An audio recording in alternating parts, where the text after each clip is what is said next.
The Earth, a giant mass of rock and water flying through space. It's unlike any other planet we know because it supports life.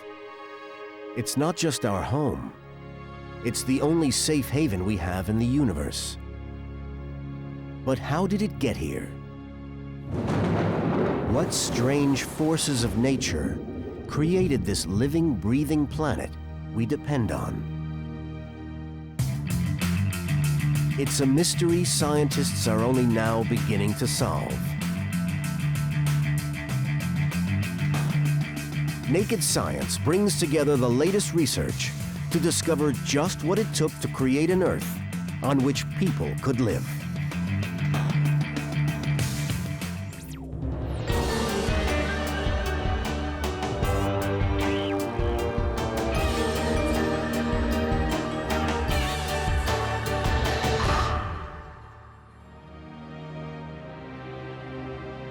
In this vast cosmos, there is only one place we know where humans can survive.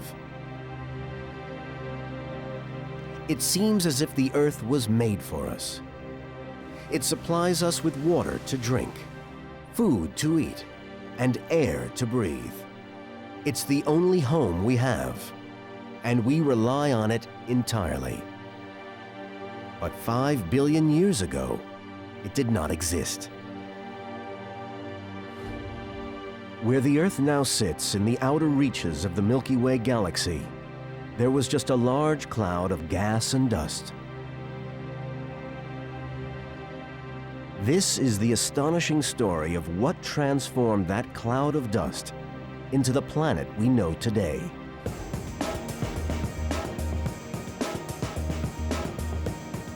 One person who understands what it takes to build a planet is astronomer Tom Fleming. Using telescopes like these at Kitt Peak in southern Arizona, astronomers have pieced together how the Earth was born.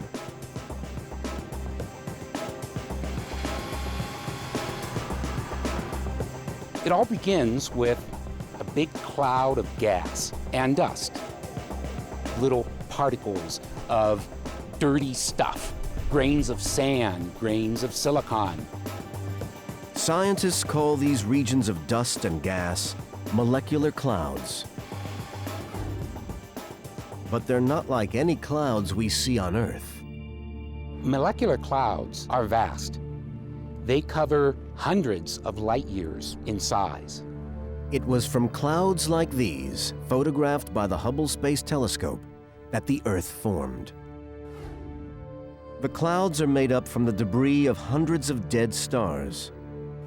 When stars from the early years of the universe burned up their fuel, they exploded and showered the surrounding space with their ashes.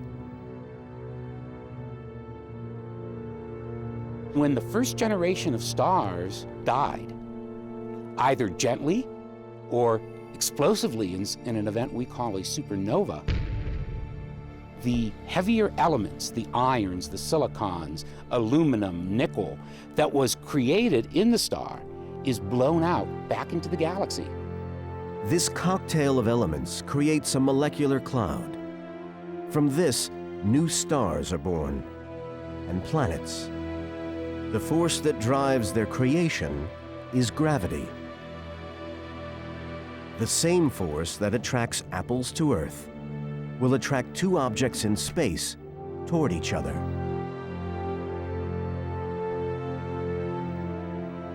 It draws the dust particles of the molecular cloud together. Over the next 10 million years, the molecular cloud slowly contracts under the force of its own gravity. As our gas cloud collapses under the force of gravity, to become a star, something very interesting happens. And I'm going to try and demonstrate what happens with these two lead balls and this carousel. Now I'll step up here on top of the carousel. I've now increased my mass by the mass of two lead balls, and I'm holding them straight out. So now the mass in my body is distributed at a distance far from the center. Fleming is impersonating a molecular cloud. The weights represent its mass, which to start with is spread over a huge area. Now I'm going to ask Lucy to give me a hand here and give me a little bit of angular momentum. As I start spinning, I'm going to move the balls closer to the center of my mass and notice how faster I'm spinning. And when I bring them out, I slow down again. And as you can see, this is exactly what happens to the interstellar cloud. The large molecular cloud had a small rotation. When it shrank, this rotation speeded up. As the cloud contracted, the energy of the material flying in from space caused its center to heat up. This spinning ball became our sun. The rest of the cloud was spinning so fast that it spread out into a vast disk of dust and gas.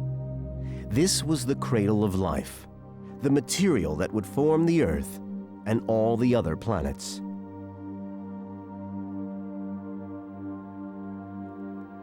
Until recently, what turned this dust into a planet was a mystery. Then, in March 2003, a lighthearted experiment on board the International Space Station led to a significant discovery. Astronaut Don Pettit was curious to see the effects of weightlessness on different substances. In a series of simple experiments, he filmed bubbles,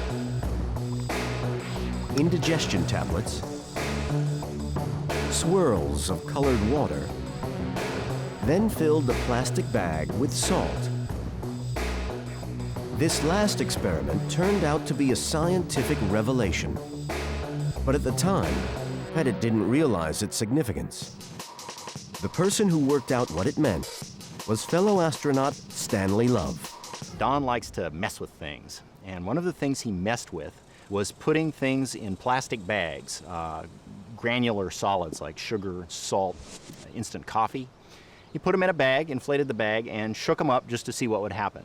And what happened was the little particles formed up into clumps like dust bunnies instantly. When he saw a video of the experiment, Love realized that he was witnessing a significant discovery. And Don shot this video down. He said, "This is cool, isn't this neat?" And showed all his little videos and his different substances and the different bags. And I said, "Don, yeah, that is neat. Actually, you've solved a very old problem in planet formation."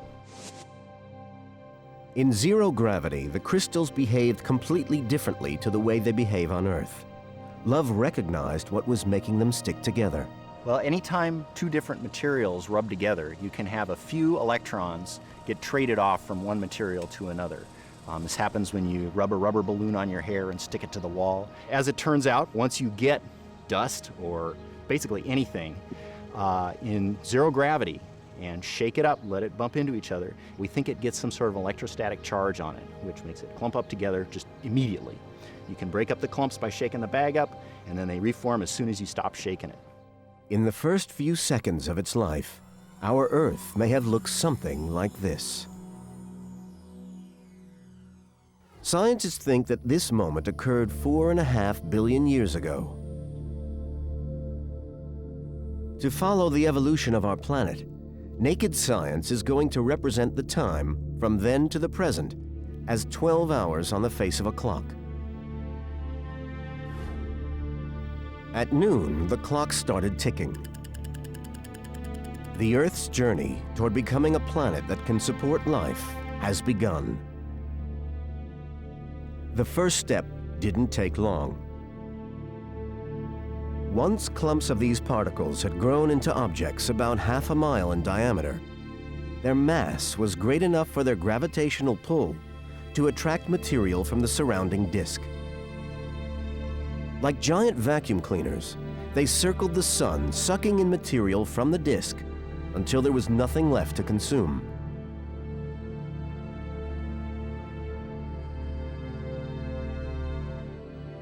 In the inner solar system, these clumps grew into around 20 planets. This process took about 3 million years, less than 30 seconds on our clock. The next stage of the Earth's evolution was incredibly violent. As these 20 planets orbited the Sun, their gravity affected each other, and they began to collide. With each collision, 2 planets combined. Over time, these collisions reduced the inner solar system to just a few planets, including Venus, Mercury, Mars, and Earth. Astronomers believe that the Earth grew to this stage in around 30 million years. We are now just 5 minutes into our story. But what was early Earth like? What would happen if a human had landed here? The energy from the collisions with other planets made the Earth incredibly hot. At around 8,500 degrees Fahrenheit, its temperature is more than 5 times that inside a cremation furnace. A human would almost instantly disappear in a puff of steam and ash.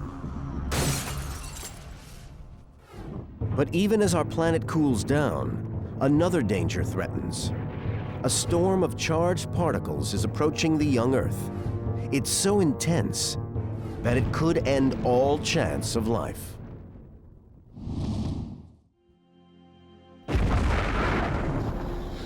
Four and a half billion years ago, a giant cloud of dust collapsed to form our solar system, the Sun, planets, and Earth. But as the newly formed Earth began to cool, it faced one of the biggest threats to its existence: a hurricane of deadly particles from the Sun. Boulder, Colorado. At the Space Environment Center, meteorologists monitor the storms on the Sun. It's the most extreme weather you're likely to see. A light breeze out there is 200 miles per second, and a low temperature is 8,000 degrees Fahrenheit. Around-the-clock surveillance is necessary because storms on the Sun affect us here on Earth. Space scientist Rodney Viereck knows just how deadly the Sun can be. The Sun is a large explosion, and from that explosion, energetic particles are released. These particles make up the solar wind, and they travel toward Earth at speeds of up to 1 million miles an hour. If the solar wind becomes too strong, it can kill. We watch the Sun, and when we see something that may produce energetic particle events here at Earth, we try and warn astronauts, even airlines, about these types of events. The charged particles in the solar wind are a form of radiation that can cause lethal damage to living cells. An intense solar storm could kill an astronaut caught in space. But the solar wind can also have a devastating effect on planets. The Earth is surrounded by an atmosphere, a thin layer of gases that protects it from the extreme temperatures of outer space. But when the charged particles in the solar wind hit a planet's atmosphere, they can strip it away. You can see how destructive the wind can be by looking at Mars. Over millions of years, the solar wind has blown away most of its atmosphere. Now there is no liquid water on the surface, too little air to breathe. This could have been the fate of the Earth. So why wasn't it? The answer lies in the moment of the Earth's creation. As the early Earth was forming, the energy released as material hit the planet produced heat. The heat became so intense that even rock melted. The lightest elements in the molten Earth rose to the surface, while the heaviest elements, including iron, sank down toward the center. Here, they formed a molten core. It's this iron core that protects us from the deadly effects of the sun's rays.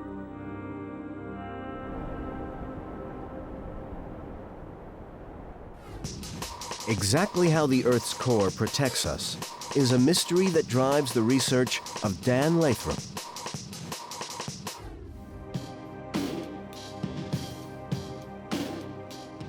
In his laboratory at the University of Maryland, he spins scale models of the core to study how it behaves. The Earth's core has dynamo action that makes a magnetic field. And that's a process where currents in the liquid iron cause magnetic fields.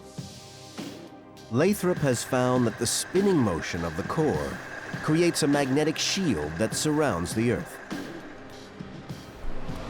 can see it's mostly axisymmetric, but you're getting small details that are rotating around with the inner sphere. To show how it does this, Lathrop has rigged up a simple high school experiment. We can see how the currents produce magnetic fields with this simple demo. Just take some iron filings and sprinkle them down around this coil of wire. This coil of wire represents the core of the Earth. The iron filings will reveal the shape of any magnetic field. And then hook the coil up to a power supply.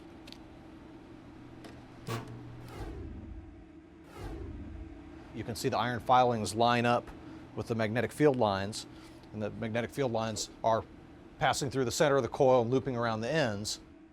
The electricity in the coil produces a magnetic field. The same thing happens on a larger scale with the Earth's core. Its magnetic field gives our planet its north and south poles. It also extends far out into space. It's called the magnetosphere, and this is what protects us from the solar wind. As particles from the sun fly toward the Earth, the magnetosphere blocks their path. Those that get through are deflected toward the poles.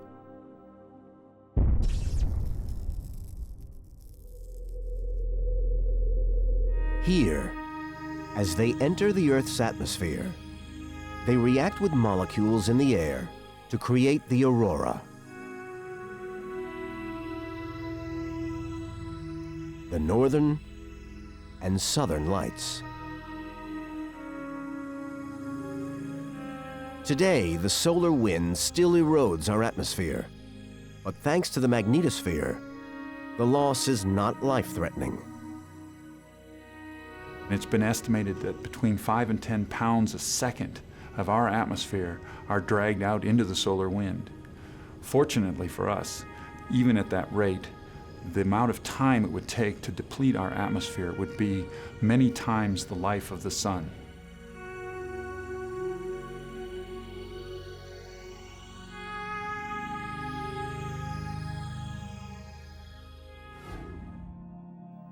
The magnetic field produced by the iron in the center of the Earth played a vital role in our planet's evolution. Without it, we wouldn't have any air to breathe. On our clock, in which 12 hours represents the whole history of the Earth, just 6 minutes have passed. The Earth still doesn't look like the planet we know, but could a human now survive on its surface? It's possible that the Earth may have cooled enough for a human to survive in a heat-resistant suit. And thanks to its iron core, our planet is now protected from the solar wind. But there is still no oxygen or water on Earth. We wouldn't last a minute. Worse still, if a human could survive, they would be in for a shock. An astonishing event is about to take place. The Earth is on a collision course with another planet and about to experience the biggest bang in its history. So far, we have seen how a giant cloud of gas and dust collapsed to form our solar system, and how the Earth's molten iron core created a magnetic field that protected the planet from the deadly effects of the solar wind. The Earth's formation was a violent and dramatic process, But an even more astonishing event was about to take place. A collision so large that it would melt the whole planet. And the only reason we know this event happened is thanks to a large object circling over our heads. The moon is the Earth's constant companion. For centuries, humans wondered where it came from. There were many theories. Some thought that it was formed by the early Earth, spinning so fast that it threw off material into space. Others proposed that the moon was a passing planet captured by the Earth's gravity. But no one really knew.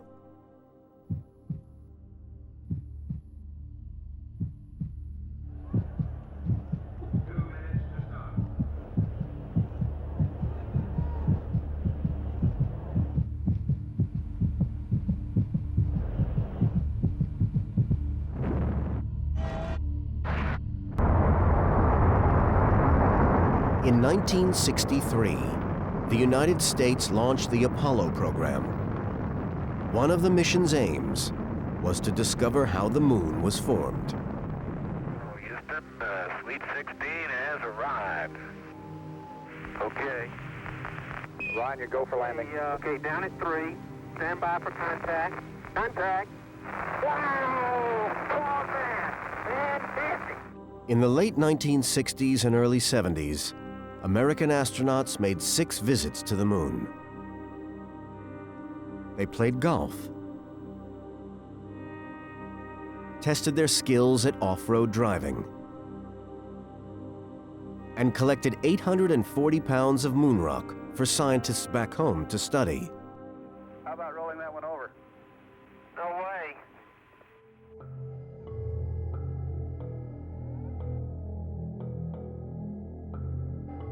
The pieces they brought back to Earth revealed something strange.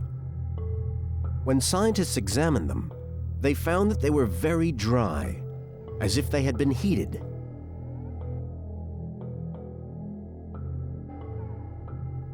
This was baffling. Any theory of the moon's creation needed to explain this mystery. In the 1990s, planetary scientist Robin Canup decided to put a new theory to the test. Using a supercomputer simulation, she modeled what would happen if the Earth collided with another planet. The results were a revelation. This is a simulation of a single impact by a roughly Mars-sized planet, shown here in the upper right, colliding with the young proto-Earth, represented by this object here. So the impactors come in and hit the Earth at a very oblique angle, at about 45 degrees, and you can see this long arm of material right here. That's actually the impactor. It's been stretched out and distorted by the impact event itself. There's an inner clump of material, you can see it right here, that will re-impact with the Earth. After a little more time, this outer clump of impactor material, it makes a very close pass by the Earth. As a result of the Earth's gravity, this initial clump is sheared out into a long arm of material, which then finally breaks up to form a disk. And it's from this disk of material orbiting the Earth that we believe the moon then later accumulates. From this simulation, Canup has figured out exactly what happened during the impact. There would have been this unbelievably large impacting planet racing towards the Earth at a speed of 7 miles per second. This would have been an enormous object, a planet that was half the size of the Earth itself, and so would have completely filled the sky just before impact.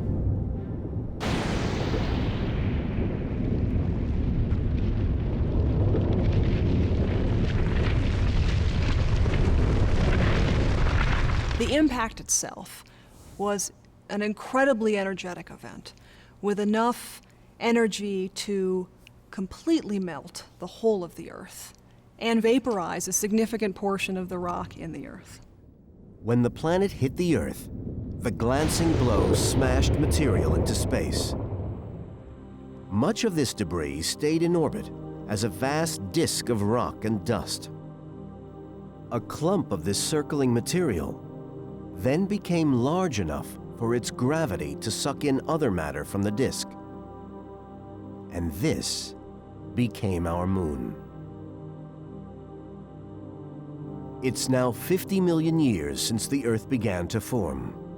On our clock, in which 12 hours represents the whole of Earth history, still only 8 minutes have passed.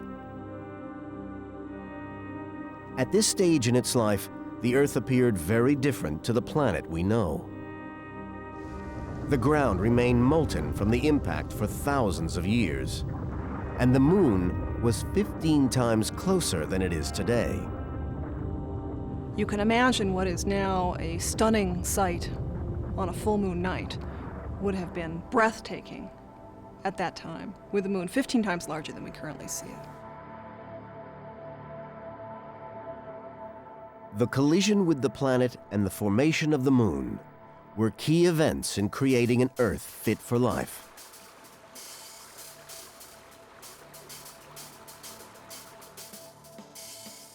The collision could have tilted the Earth on its axis.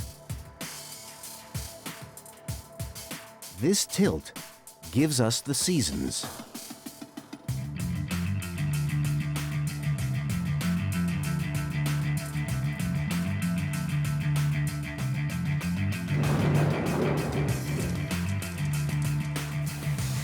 Thanks to this tilt, the Earth's climate changes gently through the year.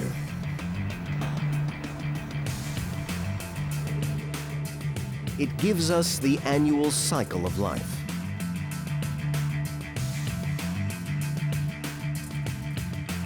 It may have been possible for life to evolve on Earth without these seasons, but it would have been a very different planet from the one we know today.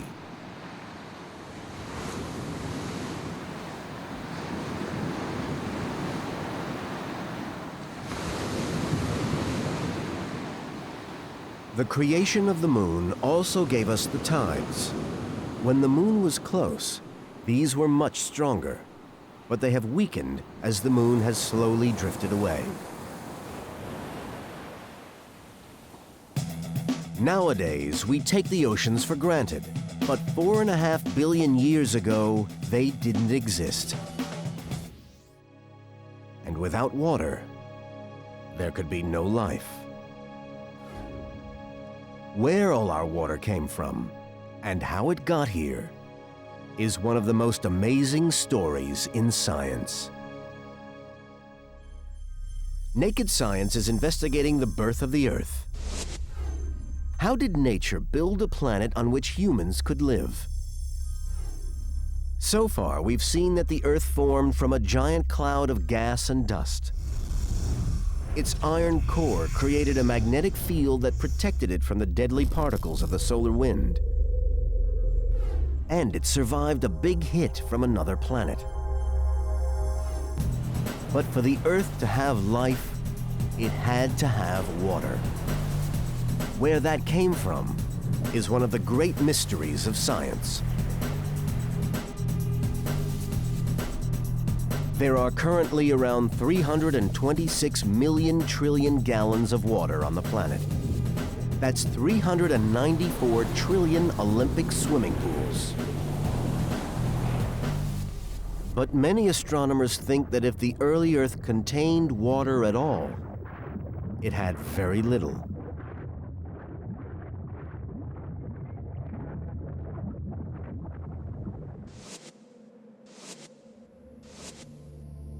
At the time the Earth was forming, the inner solar system was too hot for liquid water to exist. The region from the Sun to the asteroid belt was almost bone dry. The nearest water reserves to the Earth were now 160 million miles away, in the outer asteroid belt. Out here, far from the Sun's heat, water froze and was incorporated into the forming planets and other objects. But how the water could have traveled from here to the Earth is a mystery scientists are only just beginning to solve.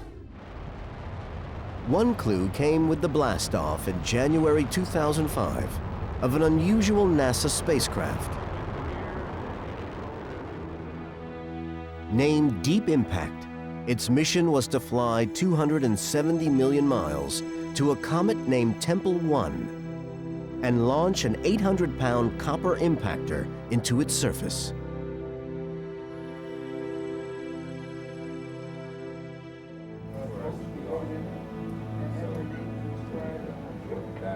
The mission was the latest attempt to understand some of the most mysterious objects in our solar system.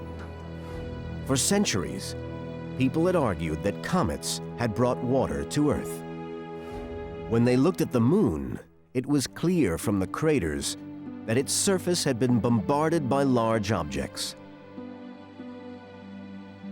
Similar objects must also have hit the Earth, although our planet's much more dynamic geological activity has since erased all trace of them. Scientists also felt certain that comets contained water in the form of ice.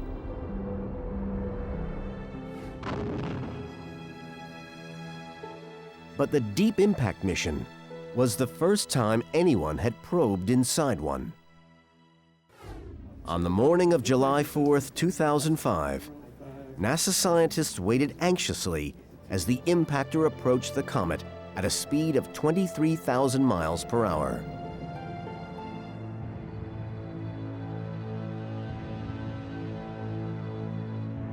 It scored a direct hit.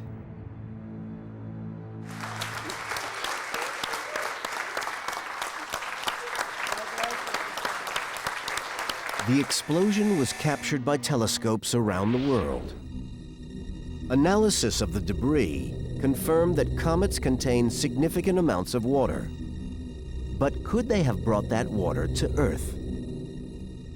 Using radio telescopes, astronomers have studied the type of water in the vapor trails of comets. They wanted to know if it matched the water on Earth. So far, scientists have only analyzed 3 comets, but the results are not encouraging for the comet theory. The water in all these comets was not the same as the water in our oceans. The comet theory isn't yet dead, but it's fizzling out of steam. In its place, scientists have evolved an exciting new idea. A vital clue arrived on January 18th, 2000. That evening, the sky above Western Canada lit up with a bright light. Dozens of witnesses saw a meteorite enter the Earth's atmosphere. Seconds after the event, local photographers took these pictures of the trail it left in the sky.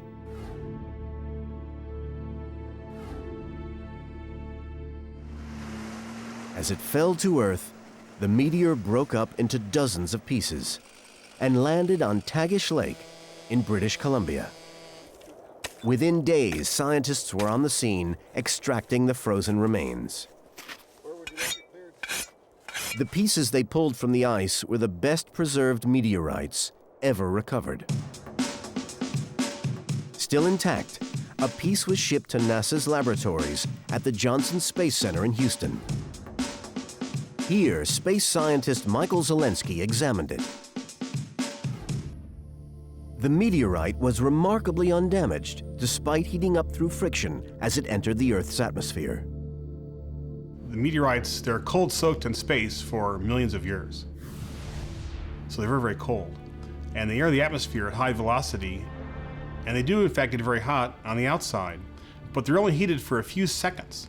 And that's not long enough for the heat to get all the way in past a few millimeters, actually. This means that when meteorites hit the ground, they cool very quickly. You hear of reports of meteorites causing fires on the ground, things like that. That's always wrong. They're actually quite cold to the touch after a few seconds. But when a meteorite is fragile, like the one at Tagish Lake, where it lands makes all the difference. Very lucky it fell in a frozen lake. If it had fallen anywhere else, it would have easily fallen apart to dust in a few days. And so it's quite possible this kind of meteorite falls to Earth very, very commonly. It's just usually destroyed. Because the inside of the meteorite remained frozen, Zelensky was able to analyze what it was made of. This is a sample of the Tagish Lake meteorite. The black material here is mostly clay minerals, the kind that you'd find in your yard. And these clay minerals contain water molecules trapped inside. And so about 20% of this meteorite by weight is water. That's a huge amount. From the location and angle at which the meteorite fell, astronomers traced its orbit back into space. They discovered that it came from the outer reaches of the asteroid belt. If you do telescopic observations of asteroids, what you find is, as you move farther and farther from the sun, the asteroids have more and more water. Now, astronomers suspect that asteroids from this outer part of the belt brought water to Earth. If they're right, our oceans came from space in a torrential shower of meteorites. But one question remains. What could have caused so many asteroids to swing out of their orbit and come crashing to Earth?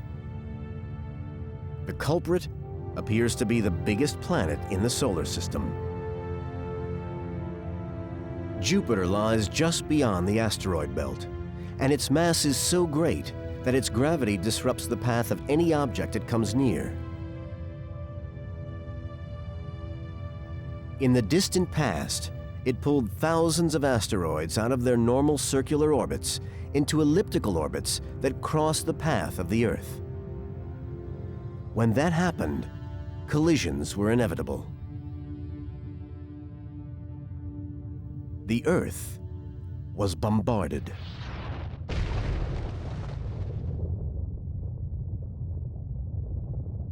As the asteroids crashed to Earth, they smashed apart. Water inside them escaped.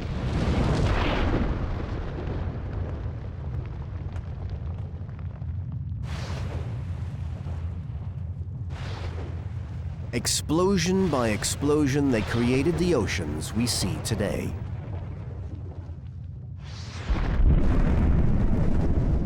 Scientists used to think it took hundreds of millions of years for the Earth to acquire its water, but recent evidence suggests it arrived remarkably quickly. The evidence comes from research carried out by geologist Stephen Moisish. In his laboratory in Boulder, Colorado, Moisish took some of the oldest rocks in the world and ground them down. From inside them, he extracted tiny crystals called zircons. Zircon is a common mineral. It's generally small. It's hard to destroy. Using an ion microprobe, Moisish then analyzed the zircons and measured the composition of the oxygen inside them. He found that the crystals had formed from a particular type of rock, one that could only have existed if there was water on Earth. What was startling, exciting, fun was that these zircons showed not only that things on the Earth's surface had stabilized to within normal conditions, but that water was present, and water was present everywhere.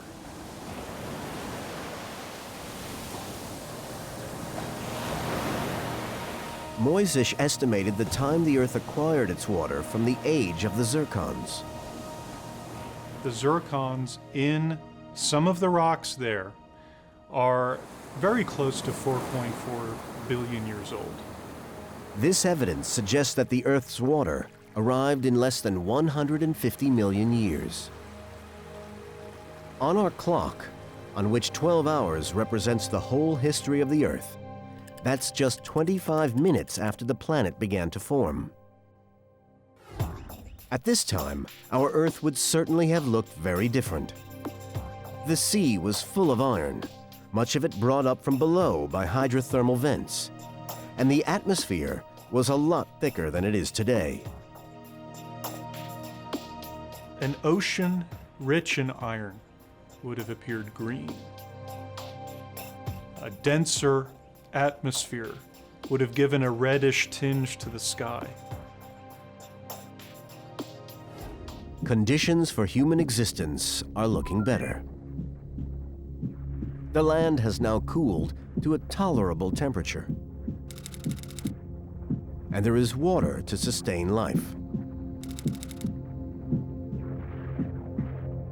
But there is still one horrendous problem. The gases in the atmosphere are mainly nitrogen, carbon dioxide, and methane. There's not a lungful of oxygen in sight. Without oxygen to breathe, there's no way a human could survive.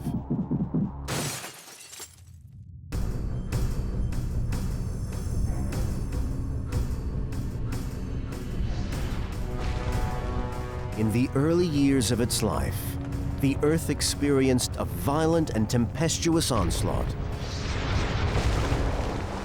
In time, the activity slowed until 500 million years after it began to form, the Earth had cooled and was covered in oceans. But there was still no oxygen in the atmosphere. Without that, animals and humans could not exist.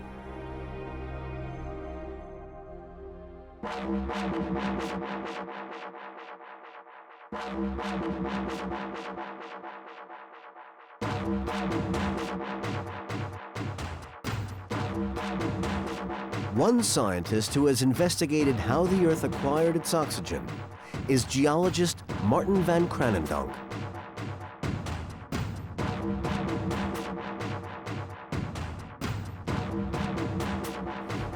His research has brought him to Shark Bay on the west coast of Australia. It's a World Heritage Site, home to vast meadows of seagrass, dugongs, and tame dolphins. But Van Kranendonk has come to visit much older living things. This is one of only 2 places in the world where these strange living structures, called stromatolites, are known to exist.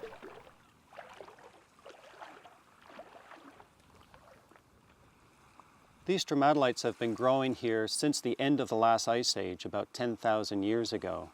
And at that time, the sea level was a little bit higher. And so these structures grew up to the present height that you see them.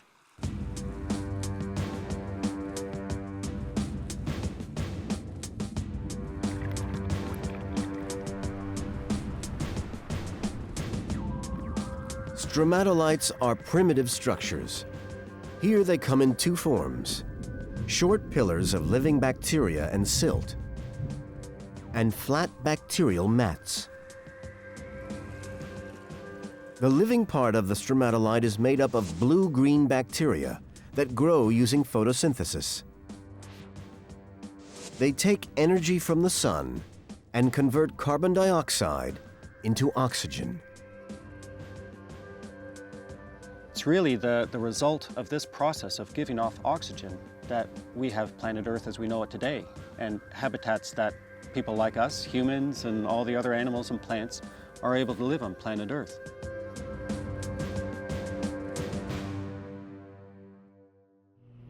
What makes Van Kranendonk believe that stromatolites created the Earth's oxygen is a remarkable discovery 1,000 miles away in a remote region of North Australia.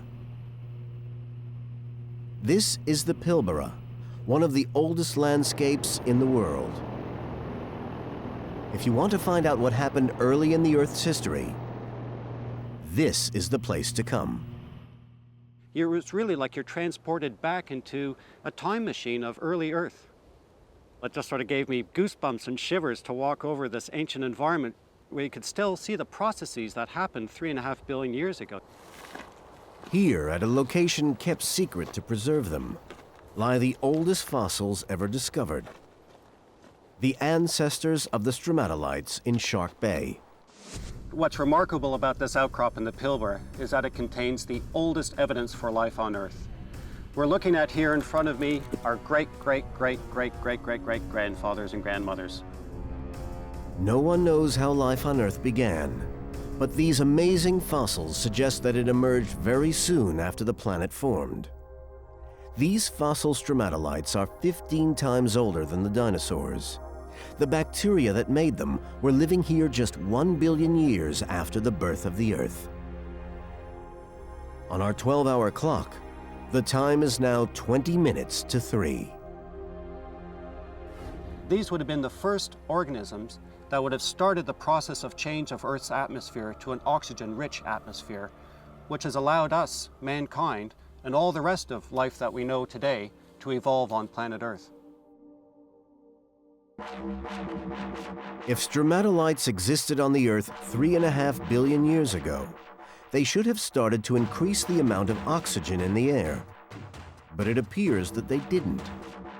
For the next billion years, the oxygen level in the atmosphere hardly changed. What happened to all the oxygen the stromatolites produced can be seen 300 miles away in this gorge in Australia's Karijini National Park. Hidden in these rocks lies the key to the mystery of the missing oxygen. Geologists call these rocks banded iron formations, and they believe that they owe their existence to stromatolites. Well, these banded iron formations are the product of a remarkable set of circumstances in Earth history. They formed about 2.5 billion years ago when the Earth was very young, and are the product, we think now, of microbial action in the ancient oceans. The Earth's early oceans were full of iron. As the bacteria in stromatolites bubbled out oxygen, it reacted with the iron in the water. You can see what happened in this simple experiment. This flask of water contains iron. It's the same color as the early oceans on Earth. This pump does the work of a stromatolite pumping out oxygen. As the oxygen bubbles through the water, it reacts with the iron to form iron oxide, and it precipitates out as rust. There was so much iron in the oceans that for over 1 billion years, it absorbed nearly all the oxygen that the stromatolites produced. As the rust precipitated out, it fell to the bottom of the ocean and was turned into rock. It has been estimated that around the world, these rocks have locked inside them more than 20 times the amount of oxygen that is in the atmosphere today. And they took an incredibly long time to form. On our clock, in which the whole history of the Earth is represented as 12 hours, we can see that the planet forms in the first 8 minutes. After 25 minutes, it has cooled and collected water on its surface, but it takes another 4.5 hours to remove most of the iron from the oceans and deposit it in these rocks. Only then does the oxygen level in the atmosphere start to increase. This happened approximately 2.5 billion years ago. And for the next 2 billion years, the level rose. Until just 500 million years ago, it reached the level at which animals could survive.